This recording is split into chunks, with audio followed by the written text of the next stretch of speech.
여러분 안녕하십니까? 올해는 정말 다사다난한 그런 한 해죠. 예, 변화가 가장 많습니다. 특히 그중에 12띠 중에서는 가장 원래 변화가 많은 띠가 토끼띠하고 원숭이띠가 되겠죠. 예, 바로 그런 분들이 원래 많은 변화가 있습니다. 예, 이별도 있고요. 그죠? 약간 낙마도 있고 사고도 있고요. 그죠? 구설수도 있고 그렇습니다.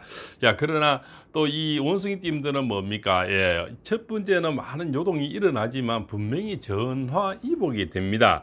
그에 대한 이치를 원래 말씀을 드리고요.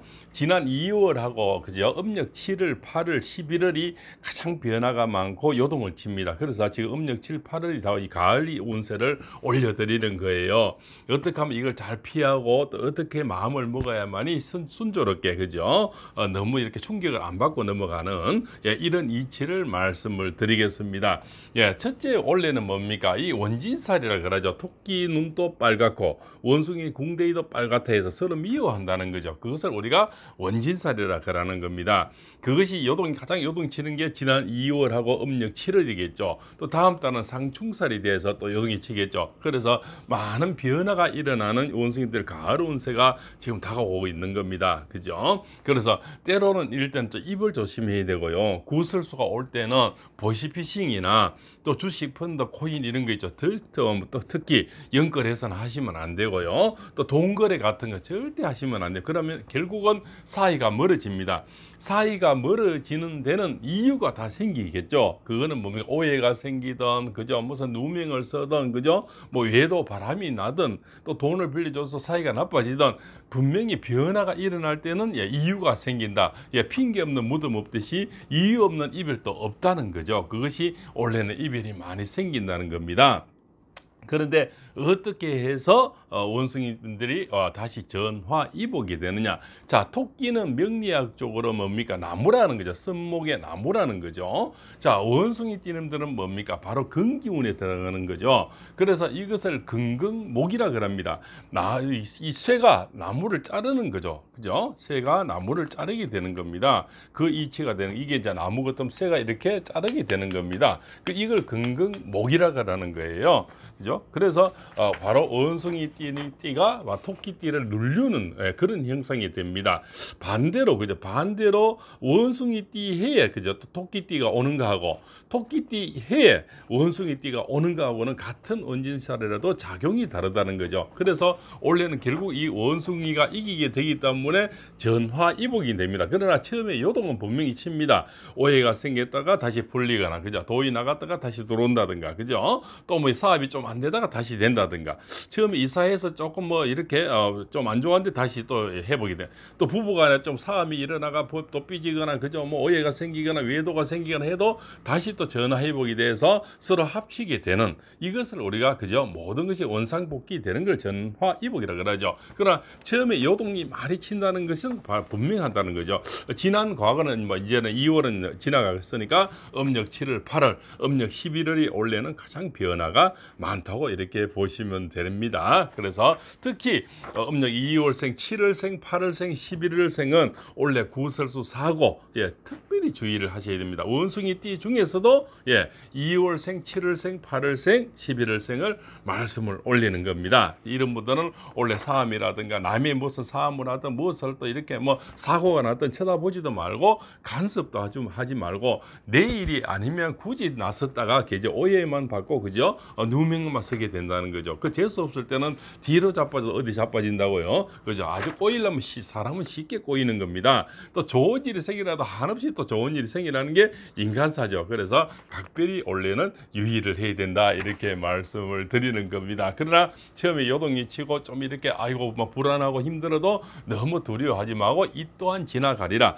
결국은 원숭이띠가 이기게 된다는 것을 명심하시기 바랍니다. 그래서 전화이복이 된다고 팔봉쌤이 말씀을 올리는 겁니다. 자, 44년 갑신생은 어떨까요? 원래는 이제 문서가 들어오는 그런 삼재죠. 그래서 이럴 때는 오히려 뭐 땅이 팔리나 집이 팔린다든가 건강이 좋아진다든가 이렇게 해서 다시 회복이 되는 겁니다. 그래서 좋은 운세가 와 있고요. 또한 뭐 56년 병신생 입장에서는 뭡니까? 바로 이 계묘년은 관이 되는 거죠. 관은 뭡니까? 바로 남군을 얘기하는 남사친, 그죠? 또 이래 관우는 뭡니까? 명예가 명예가 올라가는 거예요. 회장을 만다든가 어떤 그저 기업 재무사 아니 뭐 모임에 그저 어떤 뭐 총무를 만다 여러 가지 이 타이틀을 그 가지게 되는 거죠. 그것이 바로 명예의 운이고 그죠 관운이라는 거죠. 자, 무신생은 뭡니까? 바로 그죠 우리 그 돈이 들어오는 거죠. 정제라고 정제가 들어오니까는 예, 아주 깨끗한 돈이 들어오는 거죠. 재가 들어오면 관이 좋아지는 거죠. 그래서 재관이라 그럽니다. 예, 재물이 들어오면 명예가 올라가니 관운까지 연결이 된다는 거죠. 이것을 재관이라 그럽니다. 자, 경신생들은 가장 그죠 80생 가장 이별이 많고 인생의 변화가 많은 분들이 1980년생 경신생들입니다. 이분들은 요등이 원래 가장 또 많이 칩니다. 그래서 늘 배신을 주의하고요. 건강을 주의해야 됩니다. 자, 원숭이는 하루 종일 나무에 주로 살죠. 밀림에서는 그죠. 나무에 이렇게 사는데 왜 건강할까요? 나무 뿌리 자체가 지구에 연결돼 있죠. 그래서 바로 의식이 된다는 겁니다. 그죠? 거기서 나무로 해서 우리가 뭡니까? 바로 응기운을 받을 수가 있는 거죠. 그래서 원숭이나 사람이나 다 동물은 양기운입니다. 그 응기운을 만나서 마이너스가 그죠? 플러스가 돼서 서로 영이 되는 겁니다. 마이너스가 플러스를 만나서 영이 돼서 그래서 바로 하루 왼종일 활성산소가 빠져나가니까 이 나무에 앉아 있는 원숭이도 그렇게 건강하다고 보시면 됩니다. 그러면 자, 사람도 그렇게 늘 나무를 만지거나 풀을 만지거나 아니면 그걸 못하면 흙에 이렇게 맨발로 서 있으면은 어싱이 되고 그것을 지구를 만나게 되죠. 그러면은 활성산소가 빠져나가서 원숭이 자연의 원숭이처럼 건강하게 살 수가 있다는 겁니다. 원숭이 띠님들이 주로 머리병이 많고요. 그죠? 근심, 걱정, 우울증인 화병, 그다음 부인과 질환, 전립선 질환이 많습니다. 이런 거에 원숭이처럼 나무를 많이 만진 살아있는 나무입니다. 예, 많이 만진다든가 끌어안는다든가 그죠? 내가 그걸 못하면 맨발로 서 있으면 치료가 된다고 말씀을 올리는 겁니다. 임신생들은 뭡니까? 92년생 원래 동료가 세는 게 바로 급제의 운이죠. 그래서 뭐 내가 생각지도 못하는 많은 친구에 또 동호회 이런 게 가입이 되고요. 그죠? 뭐 학생회라든가 여러 가지 이런데 그죠? 또 모임 단체 등산 같은데 여러 가지 가입이 돼서 좋은 친구들이 많이 생겨납니다. 이 또한 즐거운 일이 아니겠습니까? 자, 갑신생들 2004년생들은 이제 이 사람들은 같은 문서라도 44년생하고는 다른 작용이 되겠죠. 지금은 공부라든가 취업이라든가 그죠? 학업이라든가 이런 쪽 그죠? 또 44년생들 아무래도 건강, 문서원이면 건강, 매매 이런 거죠. 같은 때야 나이 오는 띠라도 나이에 따라서 이 모든 작용이 달라지는 겁니다. 그래서 같은 갑신생이라도 2004년생들은 뭡니까? 지금 이제 사춘기 그죠? 아니면 남사친 여사친이 생겨서 많이 바쁘고 연애가 생기고 그죠? 이별이 생기고 이런 것이 생기는 거죠. 그 44년생은 그렇게 지금은 사람 간의 이별이 되면 거의 사별이 되겠죠. 그래서 같은 나이에 오는 같은 띠라도 작용이 다르다고 보시면 됩니다. 그래서 원래는 결론은 좀 요동이 치고 좀 힘든 일이 생겨도 결국은 이 또한 지나가리라 생각하고 음력 7월 8월 11월 그래도 각별히 주의하시고 너무